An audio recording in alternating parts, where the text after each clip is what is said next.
All right. Hello, everyone. Okay, welcome to the grand finale of the Catamaran Writing Conference, virtual reading and lecture series. As I assume most people know at this point, I'm Matt Simmons, and we are doing this conference because we had to postpone the Catamaran Writing Conference, which is normally held at the Stevenson School on 17 Mile Drive. It's a 7-year tradition for the Catamaran Writing Conference to be held there. It's a beautiful location, and it will be held there again next year on July 25th to July 29th, 2021. You can register for that now if you go to the Catamaran website. Registration's already open. I would really urge you all to do that. But this event comes about because we didn't want to wait an entire year to connect with people. There are a lot of great poets and writers around Catamaran, and so we arranged these series of talks and readings to really get people engaged. So you can check all of them out, the recordings of them on Catamaran Literary Reader on Crowdcast. So if you click the name that I have over my picture, that will take you to all the recordings of the past events, and you should check those out if you did not see them. We had Jane Smiley on Sunday. On Monday, we did some poetry with Zach Rogao, Joe Millar, and Susan Brown. On Tuesday, we did fiction with Karen Joy Fowler, Josip Novakovic, and Lisa Fugard. And then earlier today, we talked about nonfiction with Neil Snydau and Joan Staffen. Right now, we have Charles Hood and Dan White. Charles Hood will be reading first. He grew up in by the Los Angeles River and has been a dishwasher, a factory worker, a ski instructor, and a bird guide. His journeys have taken him from the South Pole to the Amazon and from Tibet to New Guinea. He has been to Africa 10 times, and Latin America and the Caribbean over 20 times. Charles stopped counting birds when he reached 5,000 on his world list, but then he switched to mammals. And on that list, he is now at 910 species, and he can't wait to retire so he can hurry up and get to 1,000. As a photographer, he has been in 30 group shows and has published over 500 photographs. He has published 16 books, and Wild LA won a prize as Best Nonfiction Book of 2019. 3 of his poetry books have won national prizes as well. He has been a Fulbright Scholar, an Artist in Residence with the National Science Foundation, and a Research Fellow with the Center for Art and Environment at Nevada Museum of Art. Charles lives in the Mojave Desert outside of LA and teaches for Antelope Valley College, California State University Bakersfield, his local public libraries, and, when it returns, the Catamaran Literary Festival. All right. Before I hand it off to you, Charles, I want to remind everyone there are a couple things here about Crowdcast to know. You have a Buy Their Books button down at the bottom that will take you to the Catamaran Book Fair page where you can buy signed copies of Charles and Dan's books. We also have the Ask a Question button. And if you click the Ask a Question button, you can ask a question that Charles and Dan will have a chance to respond to at the end. You can also just suggest a topic of conversation if you don't have something you can frame in terms of a question. But now I'm going to hand it off to Charles. All right. Thank you. Hey, everybody. Thank you for joining us as we wind up the afternoon. I am here live in Santa Cruz in the Catamaran office. I drove up from the Mojave Desert. I just felt it would be appropriate to speak from the place that has been so generous in publishing me. For those of you who have been following the trajectory of Catamaran, it really has a significant look, and it got that look early on. It really found its voice early on. So I was in the second issue, I think, a long time ago now. But since then, every issue has just been this great symphony where we go image to text in this wonderful flow. Very well curated journal. I really do appreciate the fact that it's so well put together. And then, as I mentioned, it's been consistently good issue after issue. They didn't take that long to find themselves. This is a journal where you can see art by David Hockney, you can see poetry by Robert Haas, Gary Snyder, an essay by Jonathan Franzen. It is really a significant achievement. I have to, hats off and namaste to the crew who put it together and to the board who also back it up. I have a story about Catamaran issues. So as you probably know, authors you publish, you get a couple copies of, the given literary journals. So I end up with more than I want in my personal archive, more than I can, I give them out to students. I've got extras. So at my faculty campus, there is the faculty bathroom in my campus. There's a men's room, ladies' room, men's room. I built a little wood book stand to put our briefcases on when we come in and go do our business. One person at a time is only allowed in the restroom the way it's configured. And so I just had a stand with no magazines or no books, and I just putting my briefcase down. And then half of the building is used by AJ, Administration of Justice. And these are ex-cops who teach people how to be parole officers and work a crime scene. And they have certain reading tastes. And so suddenly, when they brought their magazines in, the gentleman's Lou had golfing magazines. I really am not into those. Hunting and fishing, I'm sort of okay on, gun magazines. But that was, that's their culture, right? They're bringing in stuff they want to see on their time off on the loo. Well, I thought half the building belongs to the English department, so I began bringing in all my extra literary magazines and putting them in there to fight with the golfing magazines, and I'd bring in some catamarans too. And the fun thing about this is I now have a survey, sort of a census. Catamaran gets stolen within 5 days. It never, if I bring in a couple issues of Catamaran, they're gone by the end of the week. And in fact, I actually saw somebody walking out of the men's room with the Catamaran issue. I go, hey, what are you doing? Is why I need to finish this article. I don't know. I have to go to class. I'll finish it when I get back. So anyway, Catamaran is very popular with people who have to go to the bathroom. We can add that to the masthead. Today, I want to read a piece that I wrote just for you all and kind of been thinking about what's been going on in Portland, what's been going on with our acknowledgement of some social injustices. And so it is called A Short History of My Area Code. That is the title. And I'll now launch into the essay, which says, I open and close my text with the same quotation by Rebecca Solnit. And now on your screen, you can see the quotation that begins and ends my essay. It goes like this. I still think the revolution is to make the world safe for poetry, for meandering, for the frail and vulnerable, for the rare and obscure, the impractical and the local and the small.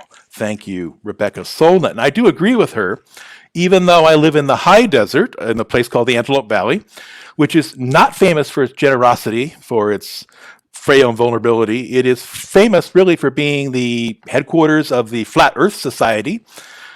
Also famous for its crystal meth labs, famous for having Edwards Air Force Base, which was featured in Tom Wolfe's remarkable book, The Right Stuff, also made into an okay movie, but really the book is just amazing. So that's where Chuck Yeager broke the sound barrier. So the hot test pilots who became astronauts, that's out in the Antelope Valley at Edwards Air Force Base. And all of the Antelope Valley has one area code, 661. But when I moved to the Antelope Valley, we were not 661. We were 805. Now, you may know the 805 area code because it's now the area code for Ventura, Santa Barbara, and San Luis Obispo. And as such, it's also the home of the Firestone Walker Brewery, and they even have a brand of beer called 805 after their area code. I just want to note to the audience, the cap is on here. We're not imbibing yet. That's later after we finish our event. So 805 is now Santa Barbara. Once upon a time, it was the Antelope Valley. In the 1990s, there weren't enough numbers to go around. They're going to split the area code into two. But once the split happened, there's going to be a winner and a loser, inevitably. So whoever got to stay in 805, that group had no changes, and with no changes, no additional costs to running their businesses and their schools. Whoever had to go to 661 as the new split area code, they're going to have to pay to get new business cards, new letterhead, new invoices, new billboards on the highway, new magnetic signs on the side of their service trucks. There's going to be a financial cost to whoever loses the 805-661 split. And I saw this firsthand. My campus had to throw away reams and reams and reams of perfectly good letterhead, and we had to replace it with new stock. Over 1,000 staff and faculty had to get new business cards. It cost us a lot of money. My campus has a relatively small tax base, so it was not a pleasant thing. But it didn't have to happen that way. Of course, with 805 being divided into two, the people in Santa Barbara now being 805, they could have gone to 661. And if we think about it, it's simple economics. On average, what is now 805, Santa Barbara, they're the rich people, on average, 661. The desert, we're the poor people, and the poor, by definition, have a harder time absorbing unexpected expenses. In terms of social justice, if we lived in a fair society, Santa Barbara would now be 661, and the desert people would have kept the 805 area code, but the world doesn't work that way, of course. We don't go by fairness. The rich people control the world. So says me, and the rich people live in Santa Barbara, and so the rich people kept their area code, and I say "their" in area, in air quotes. And the trashy old desert people, who cares about them? Those stupid desert people, they had to switch and go over to become 661. Now, I have a fair amount of experience knowing how people perceive the desert, because I really do live in two worlds at once. I didn't intend this, but it sort of evolved out that way. So for part of my life, I teach remedial English at night to undocumented farm workers. This is good, honest work. I'm not ashamed to do it. It's my living. I'm happy to do it. To do that work, to accept that job, I left the beach and moved to the Antelope Valley. Before the desert, I taught at UC Irvine and lived in a little small house, but right on Newport Beach. You could see the ocean out the window. But then my life made a pivot, and I became a tenure track English teacher, and I moved to Antelope Valley, now the 661 area code. But separate from that life, I have another half of my existence, or a portion of my existence anyway, besides my day job. I also have sort of a fine art side of my life, and that part is sort of hoity-toity, to be kind of honest about it, just for a variety of reasons. I used to go to London every year, sometimes Paris, sometimes I've been to Venice, Italy. Obviously, the shutdown is affecting my travel. And that's true, my wilderness part of me, the 500 birds, I've been to Tibet and Mongolia and all the things that Matt was so kind to mention in the introduction. But I also have been to Berlin and Amsterdam, and I lived in London most of 2010. And in fact, I lived in London in a flat owned by the Pevsners, and you may not know that name, but this is British architectural royalty. Pevsner Sr. was really the most important person who got architectural criticism codified and architectural history codified in England. So I lived in a blue badged building, if you know what that means, where there's the little symbol. And my landlord, Pevsner Sr.'s son, Mr. Pevsner Jr., he was head of Penguin Books. The back garden of our complex opened onto Hampstead Heath, if that means anything to you. And while I was in London, I was a registered lecturer at the Tate Museum of Art, blah, blah, blah. I have a reader card that gets me unlimited access to the British Library. That's the home of the Beowulf manuscript, Harry Potter manuscript, J.R. Tolkien manuscript, Jane Austen's writing desk, the musical scores by Mozart. And I've got the reading card. I can go in there and do my thing. So that is to say, I live and work in an area in the desert. But my other half of my life, I'm not really a redneck yokel. So I go to these high-end places, private reception at the Getty Museum. I go to stay at guest houses at private wine estates, the artistic side of my life. And I'm here in Santa Cruz, beautiful downtown Santa Cruz at the Tannery Arts Center. But when people in that social group find out about kind of my hidden identity as someone who comes out of the desert, oh my gosh, the assumptions that get made is just hilarious. Really, generally the reaction is horror, as if I somehow secretly have sexual relationships with animals. That's sort of one of the things you think about that desert. But there's also a morbid attraction that if I were to have sexual relations with animals, how much would they have to pay to watch me do it? So we get this thing. Humans are tribal. I'm aware of that. And if you belong to the wrong tribe, boy, you're outside. And if you want to belong to the wrong tribe, just say that you live in the Antelope Valley, whether you do or don't. You can just instantly get to be a pariah. It is a desert, but it's not the nice desert. The nice desert is actually Palm Springs or Joshua Tree, the park, and Joshua Tree, the town. 29 Palms doesn't really count. It's sort of trashy high desert.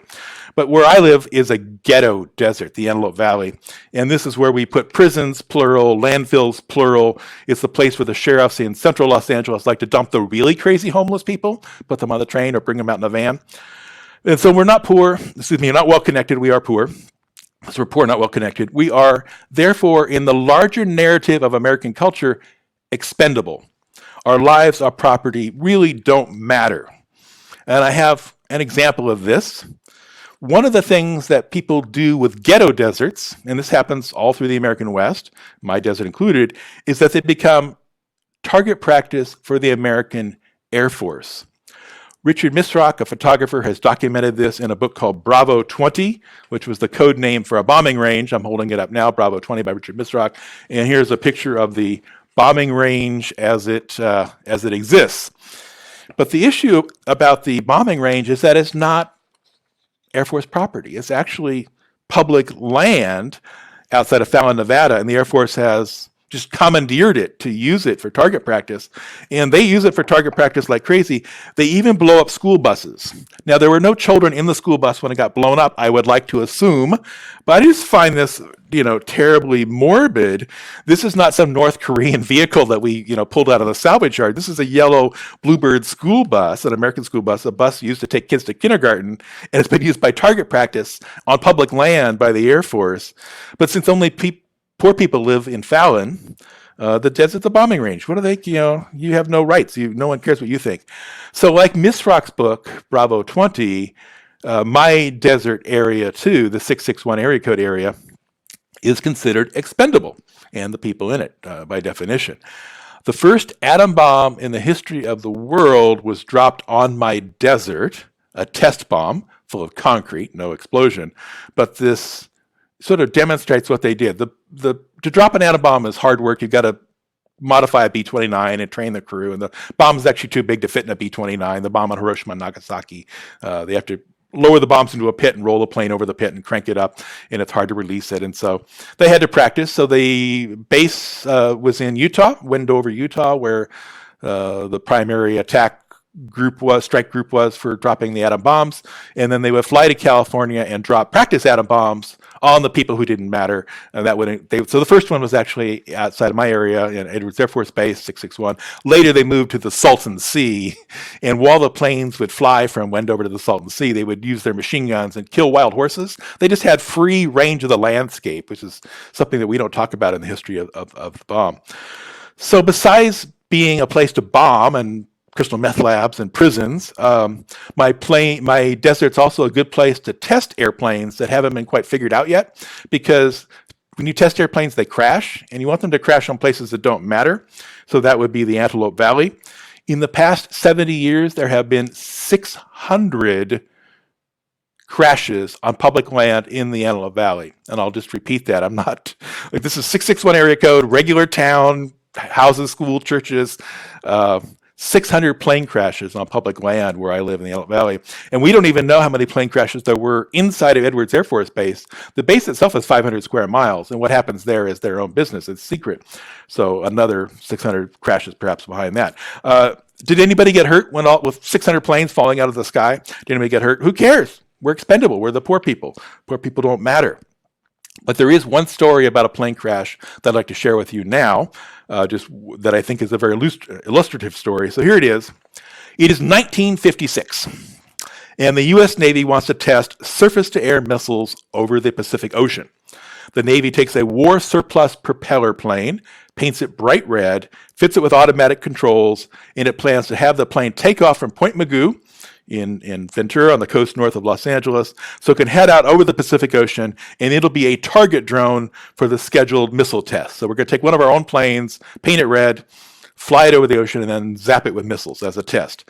And it's an F-6 Grumman Hellcat, which means nothing to you, probably, depending on how many plastic model kits you built when you were a kid. But I brought a picture of it. So this propeller plane that we're going to talk about here is this one, right? All three of these are it. But it's sort of a dumpy plane, got a single propeller in front, nothing too snazzy. And then just to make it easier to hit, it's been painted this color. The plane we're going to talk about is red with the yellow on the thing, bright red.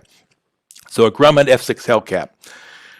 And it should have been a routine mission, 1956. But when the Grumman Hellcat took off to go over the ocean to be bombed by the missiles, there was a malfunction. The controls stopped working, and instead of flying over the ocean, the F-6 bright red Grumman Hellcat turned and began flying over Los Angeles. It also stopped responding to all controls completely. So we have to think about this. The plane has a full load of fuel, so it's basically it doesn't have any bombs, but it's got plenty of fuel. We know what happens with airplanes full of fuel hit buildings. We've seen that. So it's a kamikaze crash waiting to happen. If it loses altitude and hits Los Angeles, the only thing bigger than the fireball is going to be the shitstorm afterwards. And so the Navy has to figure out what to do. They've lost control of their bright red propeller airplane. So they figure, well, we've got to send someone up to shoot it down. So they call the Air Force. Hey guys, we need it. Houston, we have a problem. Hey guys, can you help us out here? We've got this propeller plane, we need to shoot it down. Would you do something about it? So the Air Force goes, we're on it. We got this. So they scrambled two F-89 jet fighters. We want to reiterate, these are jet fighters, and they are armed with pods of 2.75-inch rockets, 52 rockets per wing, 104 rockets per airplane, 208 rockets total.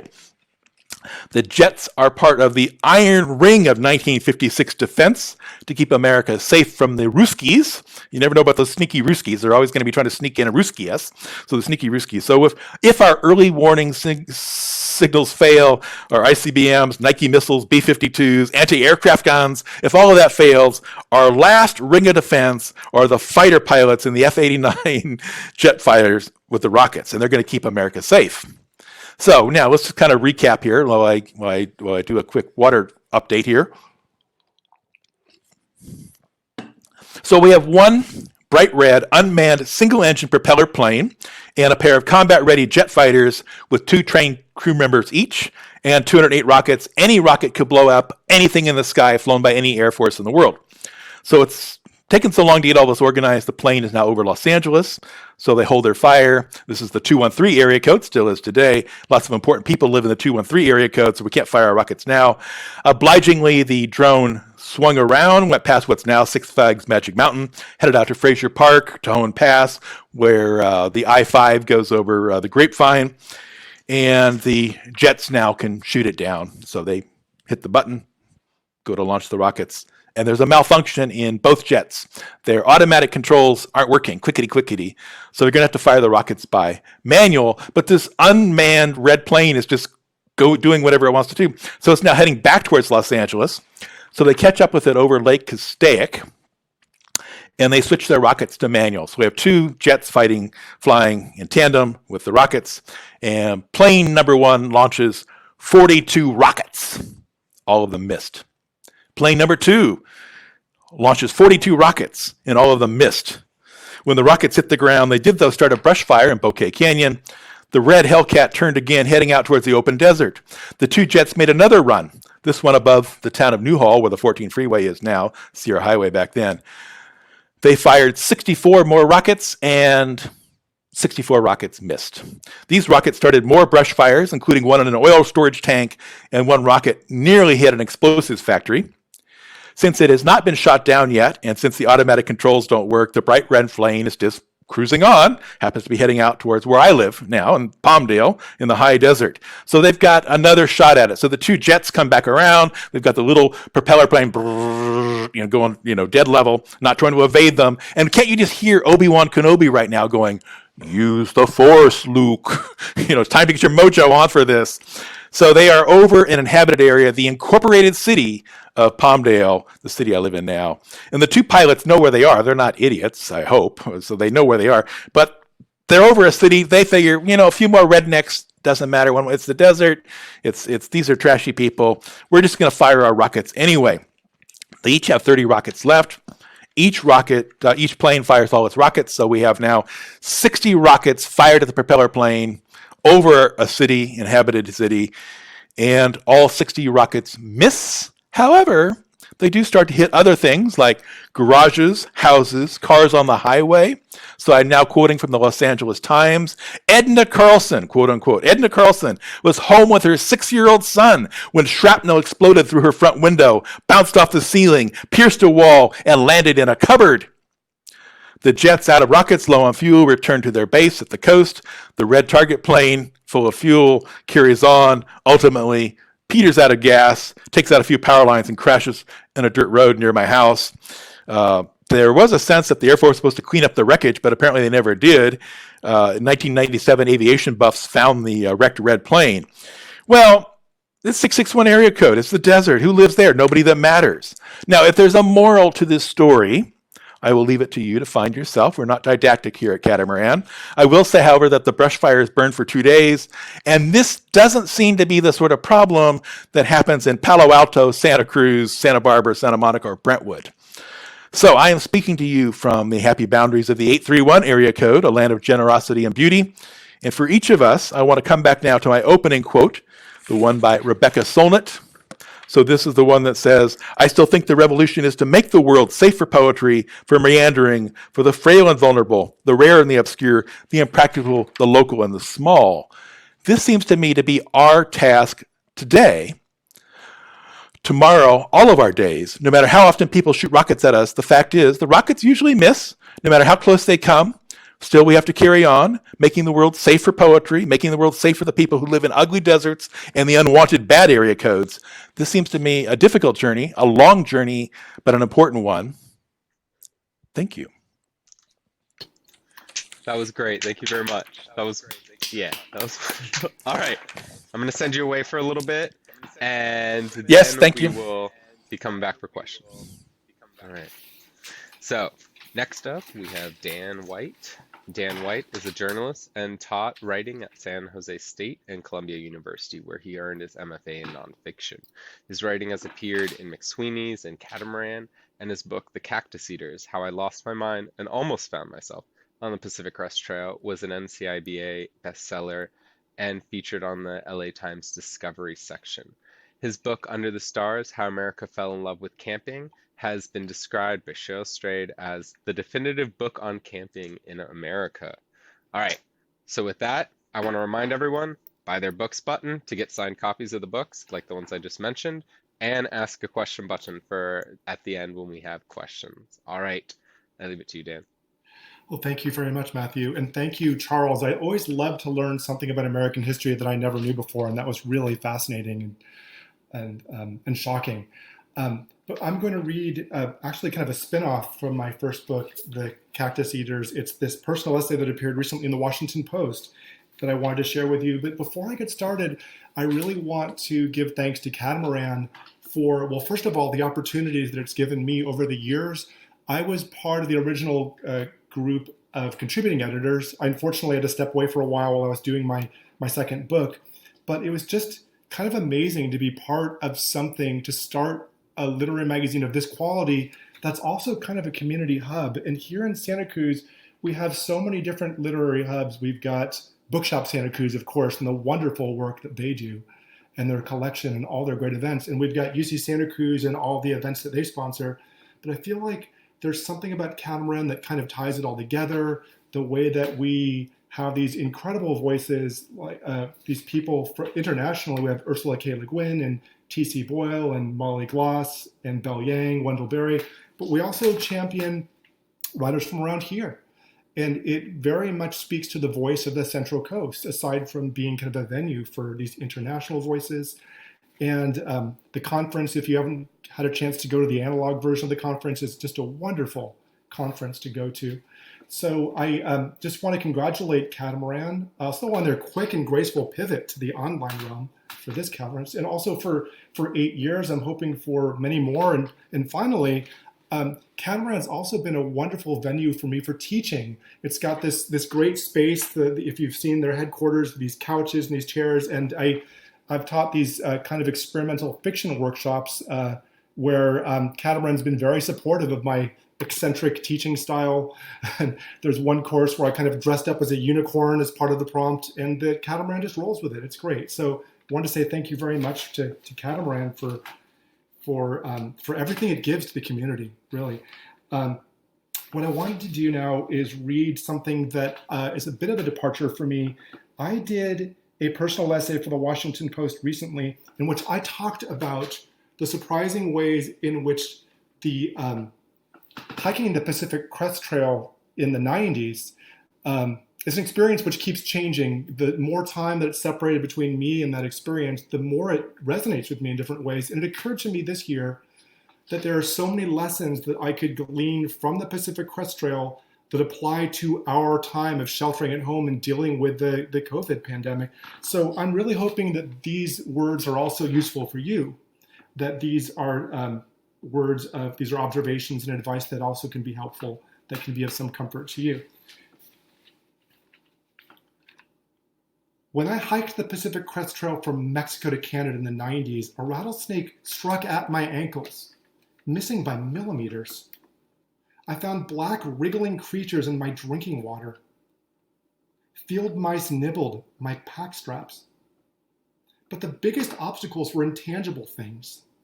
The enormity of a 2,650-mile hike through the lengths of California, Oregon, and Washington, combined with my lack of training and experience. The open wilderness and the claustrophobia of a one-person tent containing me and my girlfriend, our elbows in each other's faces. The inability to imagine the end of this enormous trail and what I would do next. I was on the trail by choice, while sheltering at home as part of a national emergency. Yet I noticed many overlaps between my time on a national scenic trail and all these months drifting around my home in Santa Cruz, California. The long stretches of time, my lapped social graces and hygiene, the constant fighting with loved ones over candy bars and apples, the once every 10-day shopping binges. As this time indoors drags on, my thoughts return to the trail, not for escape this time, but as part of my search for structure and meaning. The trail has become a template for the time ahead of me with no northern terminus in sight. My experience in the Pacific Crest Trail helps me consider the end game and the life I want to have when all this is over. So here are just a few things I gleaned from this. I'll try not to rattle this newspaper too much. Look down, not ahead. I spent the first couple of weeks in the PCT wondering why faraway mountains did not get any closer. No matter how quickly I walked, they receded into the distance, taunting me. After a while, I tried forgetting the miles. Instead, I looked at the ground or off to the side. I noticed wildflowers that seemed to burst from solid rock and weird ant-like insects covered with thick furry coats. I broke days into moments, ignoring the horizon line, focusing on footsteps, pebbles, desert sagebrush, or the bumps on a horned lizard's head. Before I knew it, I was decimating vast chunks of the trail. The more I forgot the walk in front of me, the faster the miles fell away. Now, during this pandemic, we don't know when we'll be able to resume normal life. But by focusing on the present, updating our plague journals, supporting local businesses, writing our own comic strips, and maintaining our unruly compost heaps, we can take our minds off this steep terrain ahead of us. Walk away. In isolation and confinement, fights break out over the most idiotic things. The PCT is so huge, you'd think my girlfriend and I would have had enough personal space to maintain equilibrium and not squawk at one another over small things. But the pathway is only a few feet wide. In such conditions, relationship flaws magnify, quirks lose their charm and seem pathological. We fought over water breaks. We fought over rest breaks and daunting logistics. The trail exploited our weakness. I spent too many hours pouting, bellowing, and digging in instead of walking away or even admitting I was wrong. Though these fights seem trivial now, their lasting impact was devastating. That relationship survived the trail, but it ended soon after the hike was over. Now I'm married with an 11-year-old daughter. Skirmishes happen over broken eggs and moldy strawberries. We've got battles and week-long investigations over missing cookies. But I've learned to sequester myself when my anger spikes. Now I know that today's outburst can reverberate into the future, long after these strange times are over. Nature will humble you. Out on the trail, I was amazed by the many inventive ways that nature had of thwarting me, stretching timelines, and wrecking plans. In the desert, the sun was so hot I had to hike at night. Bees swarmed, mosquitoes descended. Up north, snow and ice blocked the path. Bottles froze. Every time I stopped paying attention to what was in front of me, hairy woodland creatures, invisible bugs, or unpredictable weather showed up to put me in my place. Once I got sick of putting iodine tablets in my spring water, so I just gulped it down untreated.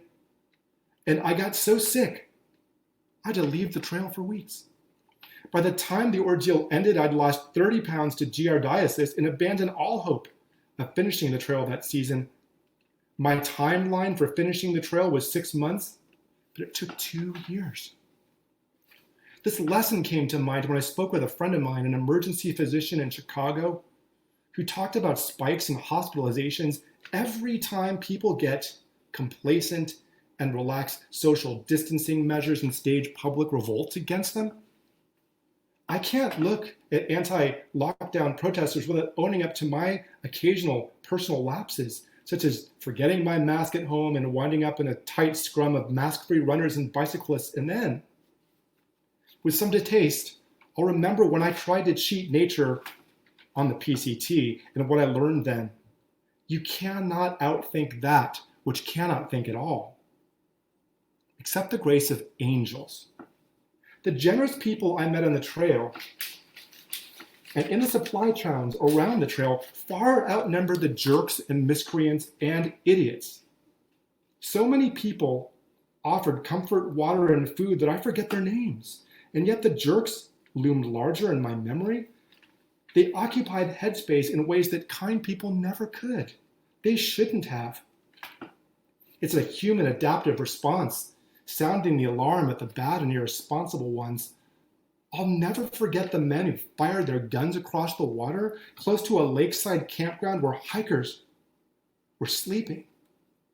But it takes an act of will to remember the people who left water caches out for me in deserts and gave me rides to grocery stores, but it's worth it. The only other option is cynicism and despair. So stop fixating on the maskless walkers crowding the sidewalks and be grateful for all the frontline workers, the volunteers, the people buying extra loads of groceries for their elderly neighbors. Send mail. Send care packages. When I hiked the trail all those years ago, there wasn't much of an internet. No reliable cell phones. I called my parents from payphones in supply towns, and when I hung up, I knew I'd be out of contact from them for another week. I got used to not seeing loved ones for months. These days we've got Zoom, which doesn't ease our hunger for connection. We can't safely visit our elderly relatives. All of us are touch deprived, longing for tactile things. Every time I reached a trail supply town, I'd head to the post office and find postcards with scribbled messages. Sometimes I'd find care packages containing Snickers and Advil. Once I got a shrink-wrapped pile of inedible brownies that seemed to have been made out of caulking cement. And yet they filled me with joy. In times of isolation, it feels good to send and receive something you can hold in your hands. These days I have a friend out in Minnesota who makes me laugh with his kitschy postcards. I can't visit my mother in Los Angeles, but she looks forward to my weekly cards crammed with cartoons about my malfunctioning washer dryer and my exploding sourdough starter. Another piece of advice, ignore the super hikers. Ignore the super hikers. I encountered certain overachieving hikers on the Pacific Crest Trail who are obsessed with a right and wrong way to do the trail, as if there was a right or wrong way to hike a trail. Sometimes they mocked other people whose backpack loads weighed more than theirs, or could not hike as many miles a day as they could. But when I tried to keep up with these super hikers, I developed a bad case of shin splints and left the trail for weeks, losing the time I gained. This taught me to be aware of self-documenting super shelterers who say they are learning multiple languages, mastering impossible bakes, and pelotoning their way through the Criterion collection on Canopy. The trail reminds me not to chastise myself if I can't keep up with them. Shower, shave. When I solo hiked the final 1,000 miles of the PCT, my personal hygiene became so terrible that a fellow hiker dubbed me Dirty Dan.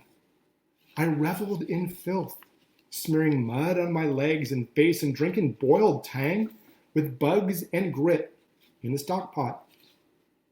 I embraced what is now known as the hiker trash ethos, going without baths and wearing the same clothes over and over and over again as a sign of freedom and rebellion. I later discovered that letting myself go was actually a sign of withdrawal. These days, I force myself to shave. I dress for work and change out of my pajamas at 8 every morning. I remember what happened when I allowed my inner slob to run wild. Plan for the end. Plan for the aftermath. Plan for what comes next. Early on in my hike, I could never imagine the trail ending. I thought the trail was eternal. Then I finished and my post-PCT life was a disaster. During my first weeks on the trail, the days seemed bizarre and unmanageable. I always questioned myself, are you really going to pitch your tent on that windy ridge? Will you ever fall asleep with coyotes howling their heads off and crickets chiming in the bushes? Somehow, the trail just became my life after a while. So the suddenness of the finish line shocked me. I couldn't imagine it, and there it was. It was like leaving a bumpy one-lane country road and then finding myself on the Autobahn. 1,000 decisions awaited me: where to live, what job to apply for, what to do about my depleted bank account. The end was joyful in many ways. I could hug loved ones again, drive around freely, and reconnect with old friends. But I couldn't adjust to the pace. My post-trail life was marked by depression, unemployment, and an inability to course correct. I wished I'd spent more time just thinking about the future, about what came next. And it took me more than 20 years to see the way the PCT changed my habits and rearranged my priorities. Surely our shared memories of the COVID-19 crisis will alter us in even more profound ways. I can only hope that this time of exile will drive me to revisit lapsed friendships and forget old grudges. Considering the aftermath makes me think of the days leading up to my first steps on the trail. A postal worker in a high desert town took pity on me when he saw my overstuffed backpack. He forced me to empty all the contents on the floor. He took that backpack and just dumped it out, all the contents on the floor. So I could see them, so I could see what I was packing. Now, some of the items were ridiculous, including a kite and a pile of books. It's about 50 extra pounds of weight for nothing. On top of the food, on top of my water. This, he told me, this is going to be the most strenuous thing you've ever done in your life. With all this stuff, you'll never make it. You won't make it 2,650 miles. You won't make it 10 miles. So let's start getting rid of all your stuff right now. And it was painful watching him take these things and send them back to my house, box them all up, send them away. But that postal worker saved my walk from disaster. His words popped into my head when I was chatting with a friend who was treating COVID patients in Chicago. This just makes you think, my friend told me. This just makes you think, what is absolutely essential? And what are all the stupid non-essentials we can cast aside? What are all the things we can just live without? And thank you.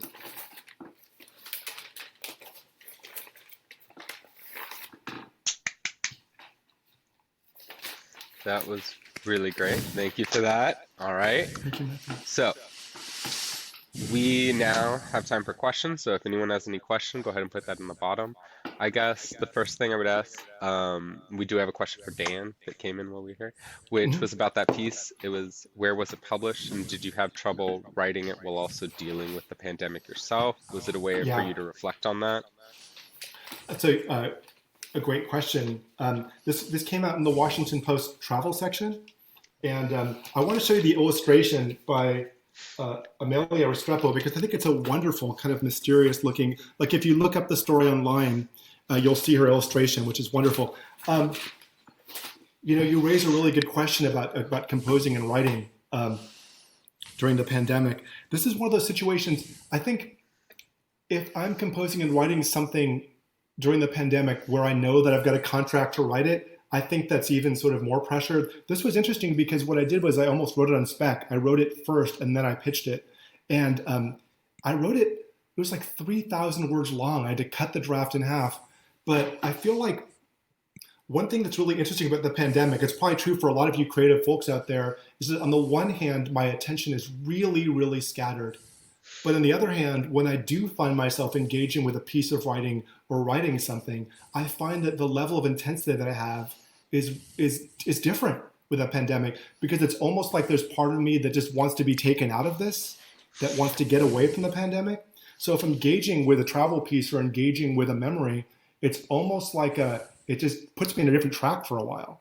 So I can work in these really intense bursts. It's harder to work for a more sustained period, but I find that I can take some little bit of time, especially, this is something I recommend, by the way, if you can all resist the urge to not jump on that iPhone and do what they call doom scrolling, where you can just, then you feel really bad. And then what do you do when you feel bad? Then you read more stuff that's even more depressing. And it's almost like being addicted to misery. So I was reading this essay by Patricia Lockwood, where she says that what she does is she resists the urge to look at that iPhone. And what she does, she gets up in the morning and goes outside or looks out the window. You can kind of reframe your creative consciousness that way. And I also try to not look at the gloom and doom stuff for a certain period of time, so I can kind of have that mental headspace so it doesn't crowd out everything else. Yeah. What about you, Charles? Have you found you're able to write during the pandemic? Have you found a similar experience towards creativity? I'm under deadline to make books happen more than I've agreed to more writing than really is logical. And I also I taught this summer. So I'm enjoying not driving to campus, parking, saying hi to the, God bless my administrative assistant, love her, wonder what. Like, it's more efficient for me, and so I'm actually getting more done. I think because I don't like people anyway. It's and going to the store is like, oh, I'm gonna get killed by just going to the store. All these evil germs. So okay, well, eeny, meeny, miny, mo. You go to the store, and then I get to write some more. So like, I'm digging all of that.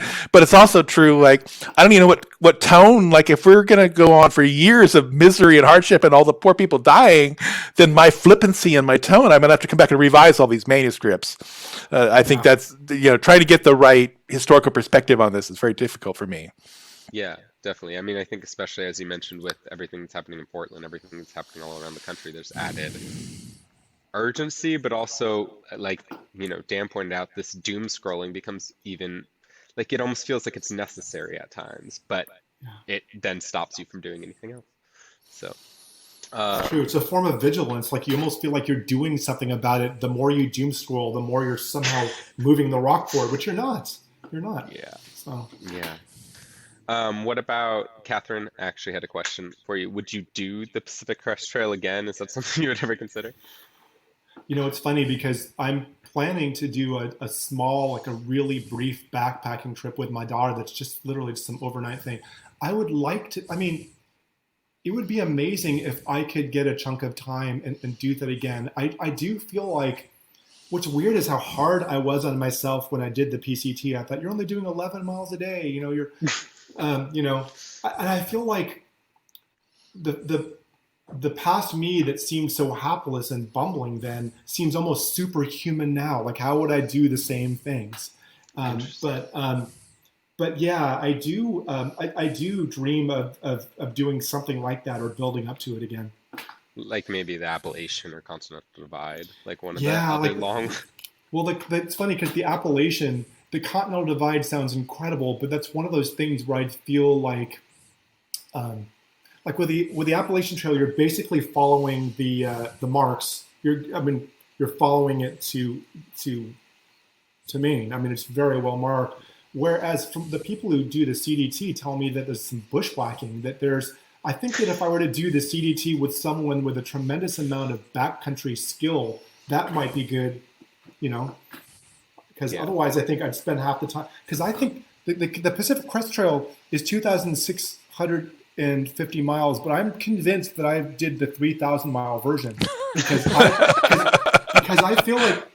I feel like I was doubling back, and then like, oh yeah, this was actually yesterday's trail, so I should go up and just Yeah, I totally get it.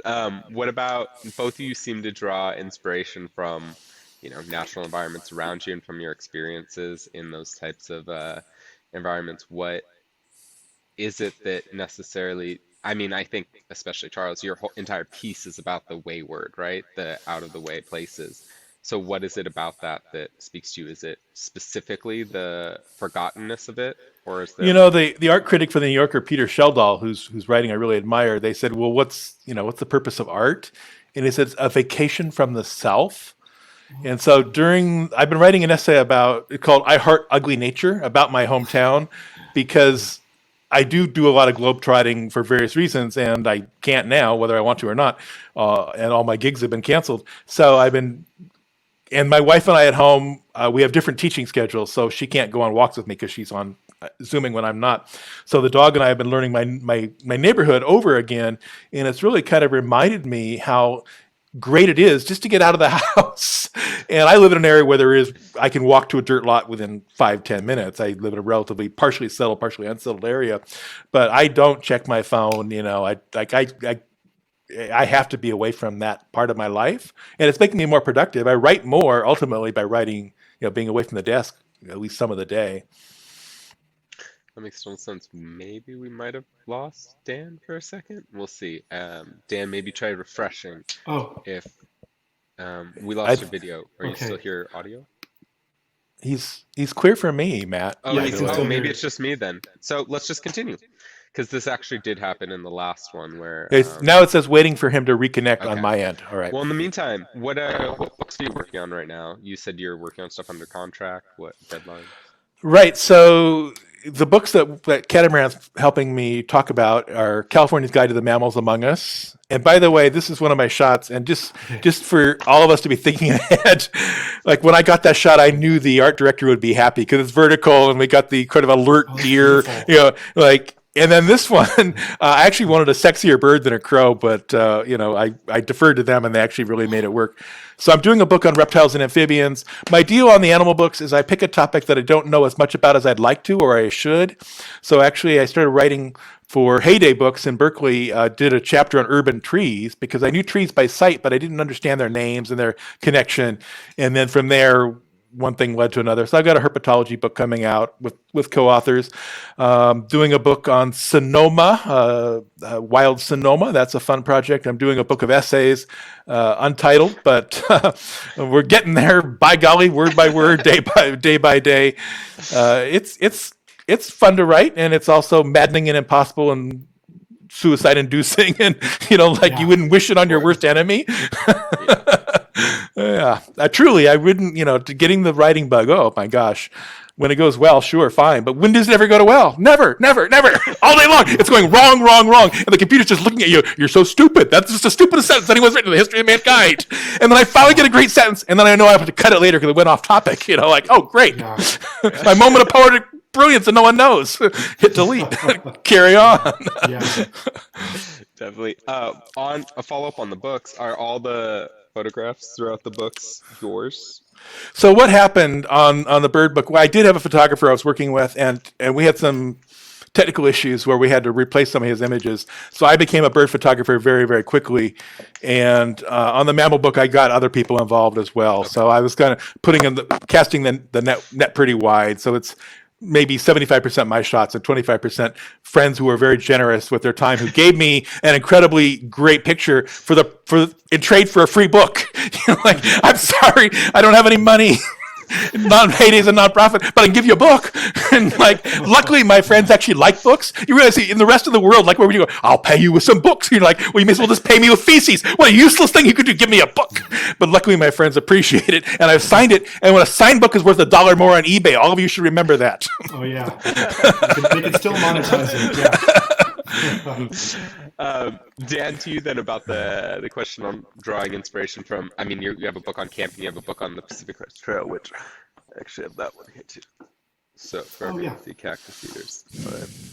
But, what is it about that particularly interests you or leads you to want to write?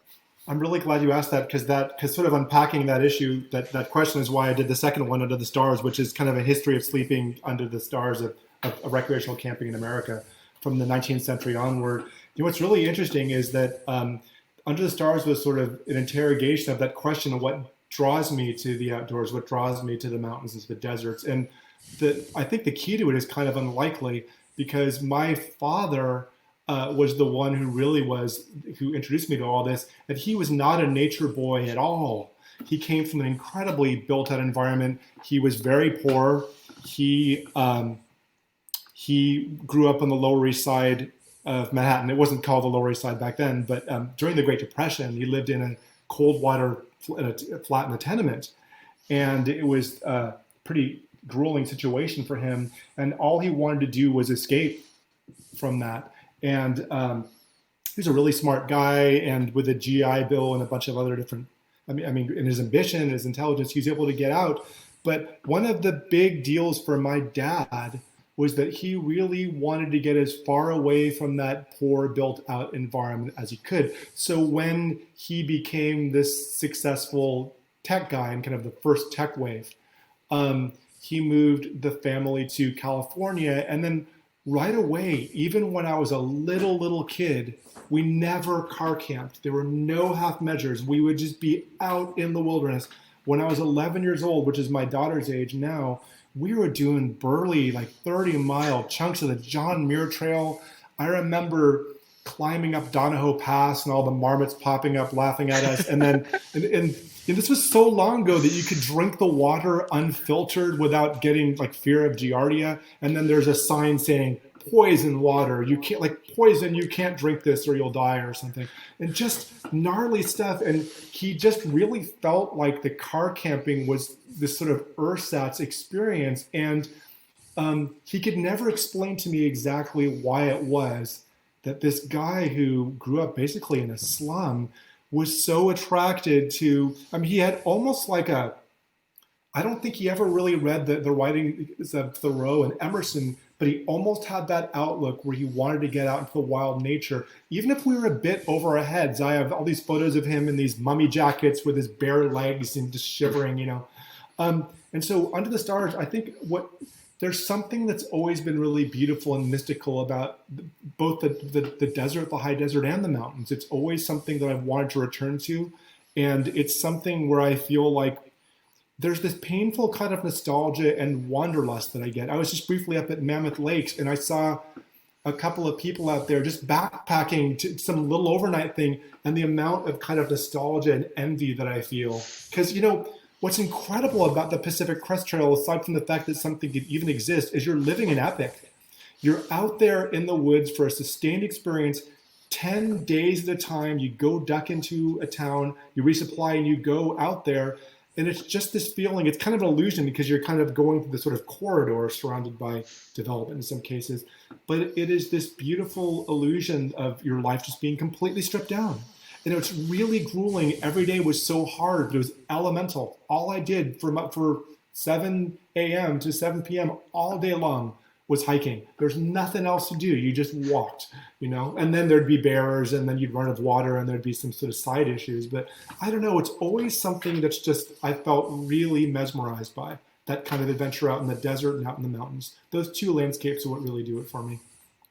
Yeah, no, I think that's great. I think that's something that I definitely see. Matt, can I give a little bit of advice to our readers, our viewers, our participants of this? So I don't know if you could read my journal. I have a journal with me all the time. So I have my journal here in Catamaran. I might have an idea. You never know. God doesn't give me very many, so I got to write them down when they come. So I got my journal. But I don't know if I can hold this up. So it's a two thing. It says, if you want unicorns, then go ahead and have unicorns. And I want to tell our happy viewers, go do your thing, write, whatever it is, small, large, grand, stupid, whatever, just write it and we'll get it published eventually. It'll find a home. Good writing always finds a home sooner or later. Just if you want unicorns, go be your unicorn. That's wonderful advice. Yeah, I think that's great advice. What other advice would you offer someone trying to, you, I guess, have a whole piece on the pandemic and writing now and all these things, but what other advice would you offer in terms of finding creativity and moving forward? Which is this for Charles? I'll just answer quick and then I'm going to hand it to you, Dan. Okay, yeah. I teach for a living. I work with other teachers. And the biggest difference between me and them is I actually write. If you want to write, you have to write. Yeah. Don't talk about writing. Don't think you're going to get a pen and just right now in the next 5 minutes, start writing. If you're going to be a writer, you got to write. And that's all there is to it. It's like the PCT. Just get out there and do it. You got to go. You got to walk.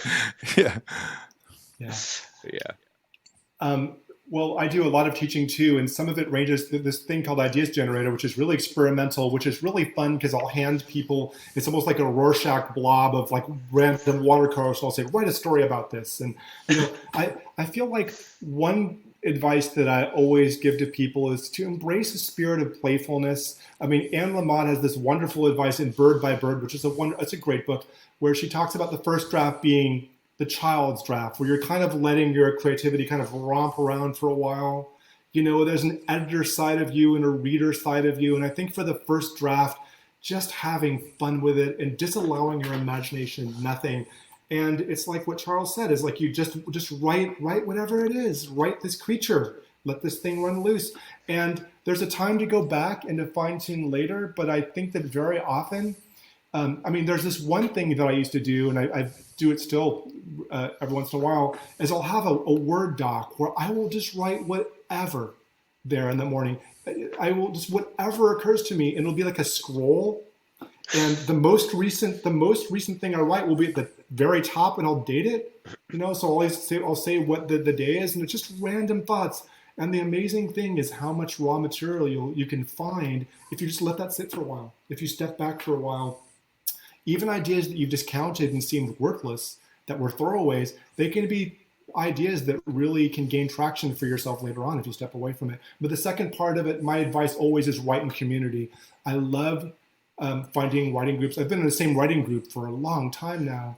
I love trading papers with people. If you know people who are smart and good readers and they're on your side, they're kind of wanting you to prevail, not people who are going to tear you down.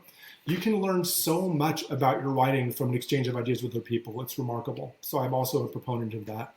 People want to find a writing group, Yeah. Such as Catamaran next summer. Oh, yeah. Exactly. Right. Join us. Yeah, absolutely. Right. Yeah. Next summer, from Good July advice. 25th to the 29th, there will be the Right. Catamaran Writing Conference. You can sign Yeah. up for that on the website. Thank you, Charles and Dan, so much. The pieces were great. The advice was great. The whole conference was amazing, the reading series. So if you want to check it out, remember, it's all available here on Crowdcast. You can watch the replays. You can, just watch them as many times as you want, really. All right. Thank you, everyone, for Thank joining you. us. Thanks you. very much, Matthew. Namaste. Thank you, Charles. And we'll Thank see you. you all next summer, hopefully. Yay. See you all soon. Bye.